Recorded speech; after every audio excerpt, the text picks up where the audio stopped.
All right, hi everybody. It's Adele Frizzell here, and Tiffany Buck here. today we're going to be talking about how to break through a weight loss plateau. So I'm interested, is anyone here who's listening experienced a weight loss plateau? And if you have, what did you do about it? I'd love to know. What were the, how did you attack it so that you lost the weight? Okay. All right, so first let's start with defining what a weight loss plateau is. As coaches, and specifically weight loss coaches, we help our clients lose weight, and we also let them know that plateaus are a normal part of the process of losing weight. In the beginning, it's really easy to lose weight, especially if you have a lot of weight to lose, but as time goes on, the losses become smaller and smaller and slower, and eventually you can plateau or stall. So this is normal and to be expected. It's really your body just kind of recalibrating.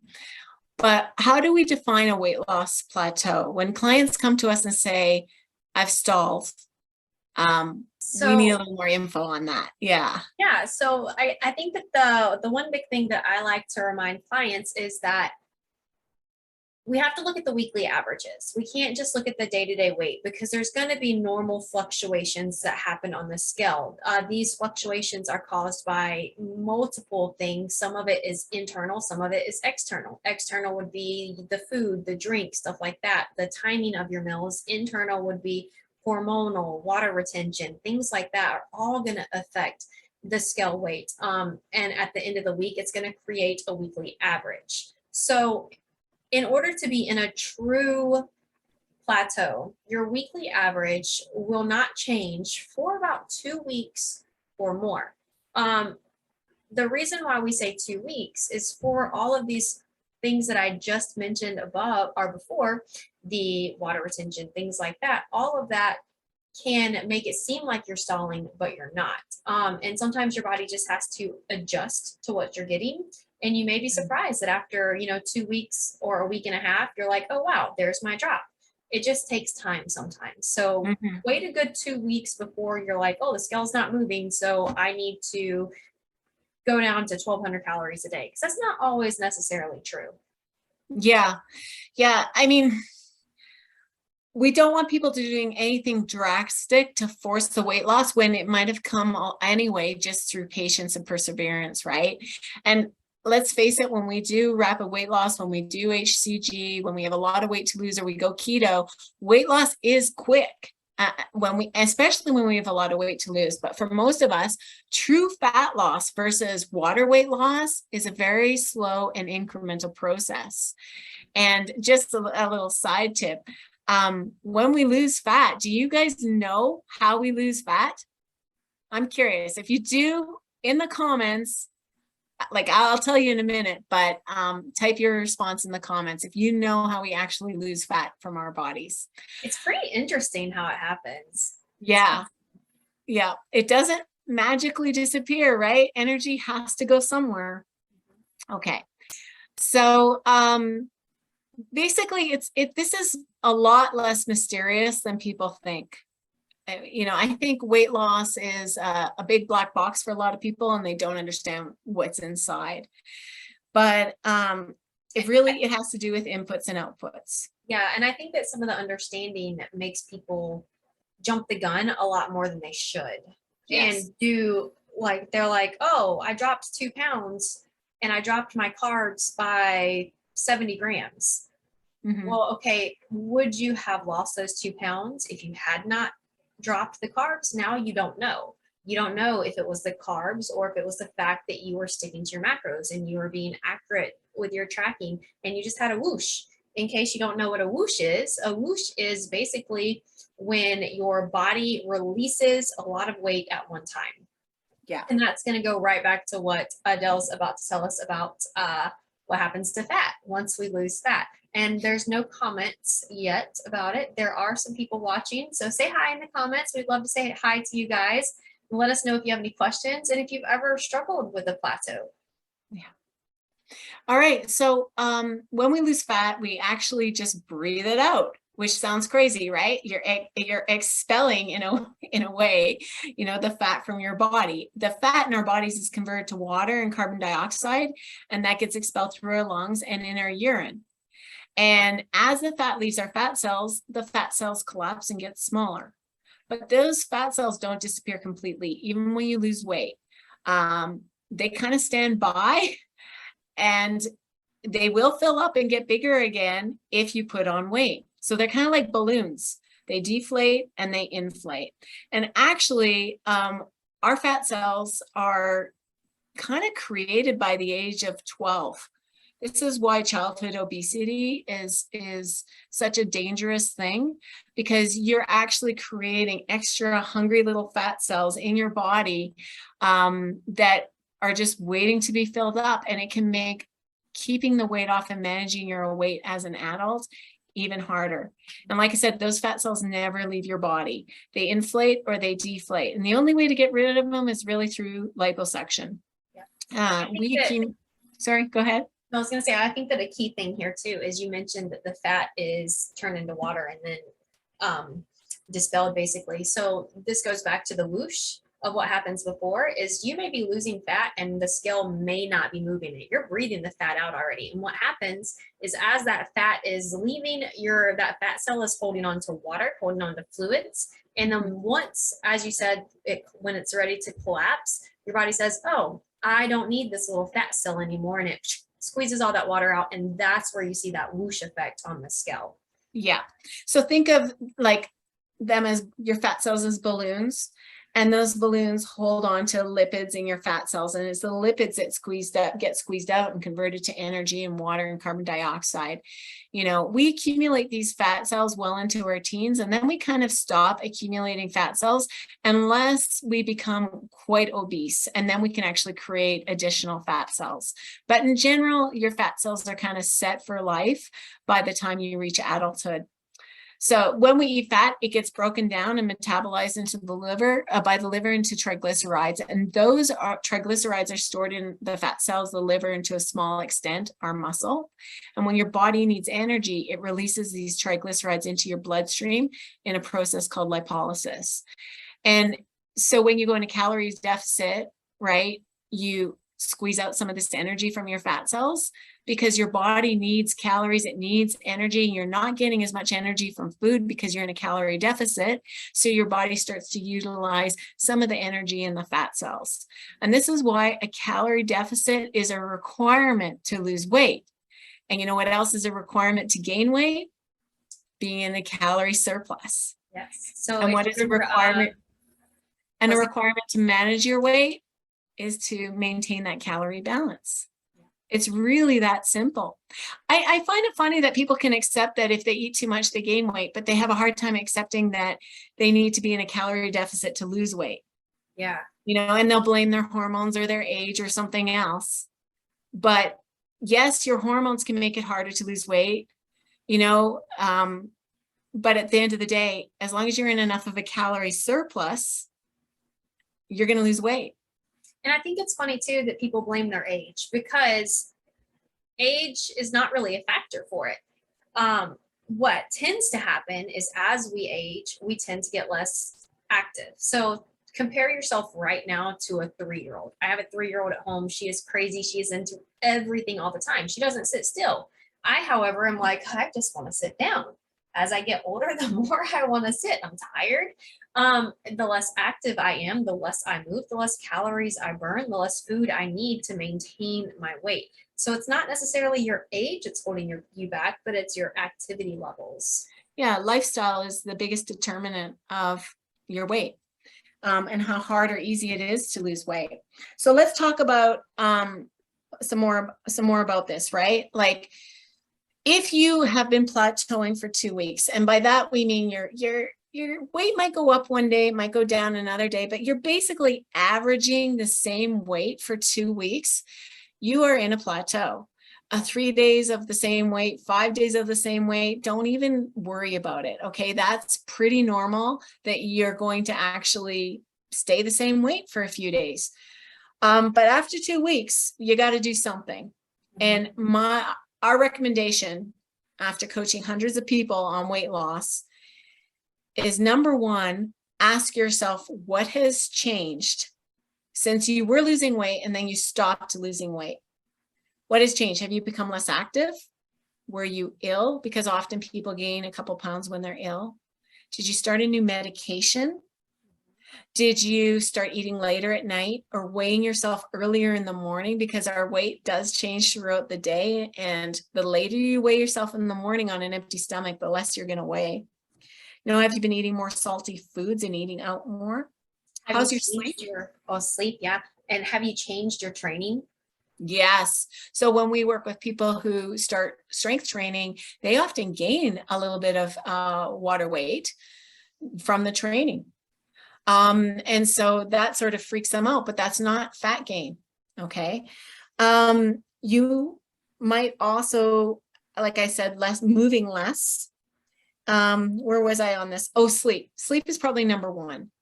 We have people who are shift workers and they struggle more with weight loss because they're always changing their shifts, and a lack of sleep can make it harder to lose weight and slow things down. But the number one thing is you're eating more than you probably realize. I hate to break it to you, but it's the truth. There's probably nibbles, bites, sips, licks. A stick of gum is 5 calories. You have 5 sticks of gum in a day. That's 25 calories. You free pour the creamer in your coffee and there's an extra 60 calories. You eat some food off your kid's plate and there's another 100 calories. And all these nibbles, bites, and licks add up on top of the food that you eat, and you might no longer be in a calorie deficit. So in that case, we recommend that you track your food accurately and commit to at least 2 weeks of 100% tracking. And that generally resolves the problem. Yep. If it doesn't, if you are tracking 100% accurately, everything that passes your lips, ask yourself, are you less active? And how's your sleep and other things? You might want to increase the amount of steps that you walk each day. Increase it by 10%. So if you walk 5,000 steps a day, try to hit 5,500 or 6,000 and see if that starts moving the needle on the scale again.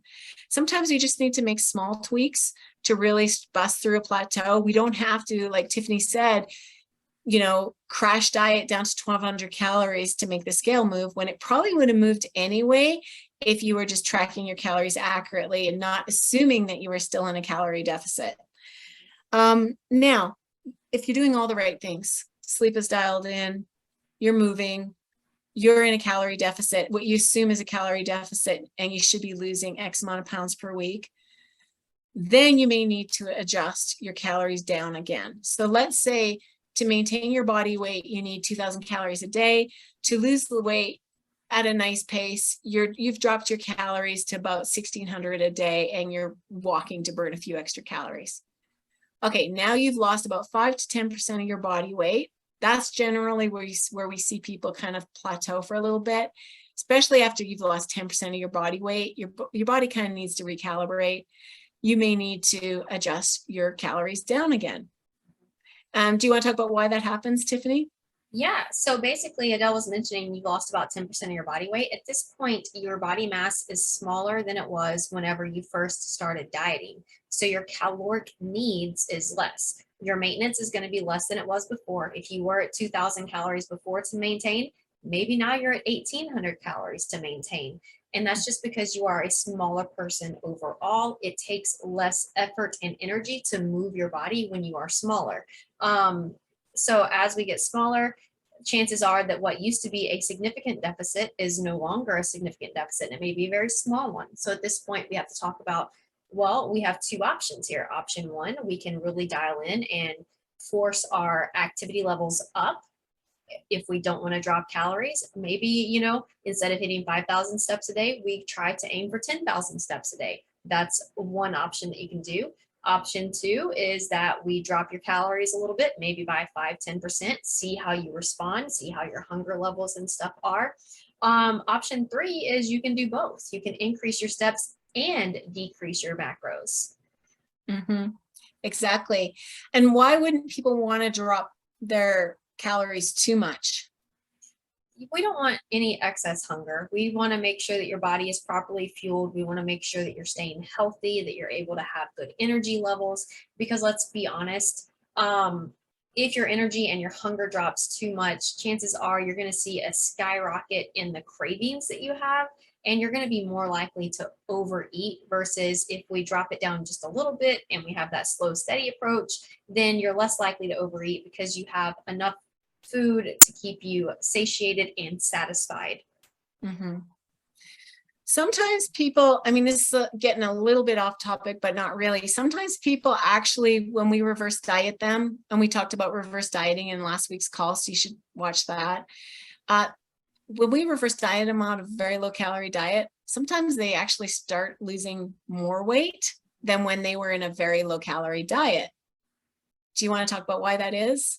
Yeah, because when they were in a very low calorie diet, their body was depleted. They had no energy. They were moving less. They may have thought in that moment, well, I feel like I have a lot of energy, but you add more calories back in, and all of a sudden what they thought was a lot of energy was, holy cow, now I really have energy. And every time we add calories back in, they keep increasing their energy levels. So they're increasing how many calories they're burning. So they're losing weight when we're trying to get them to maintain. So we have to keep increasing their calories based on their activity levels. So it comes to the ratio of caloric intake to your energy to how much you're moving throughout the day. It all kind of mats together to create this perfect storm on how your body's going to respond.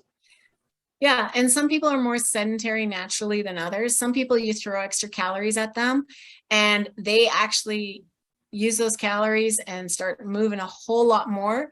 And so let's say you give them an extra 200 or 300 calories to eat, but now they're burning 500 calories through movement. And so they're still actually in a calorie deficit. And so this is why we never want to drop calories too low, because people tend to shut down and become very sedentary. And now the only thing you can do is drop calories even further because they don't want to move, you know. And an example of this is a runner, high level runner, giving her 2,000 calories a day.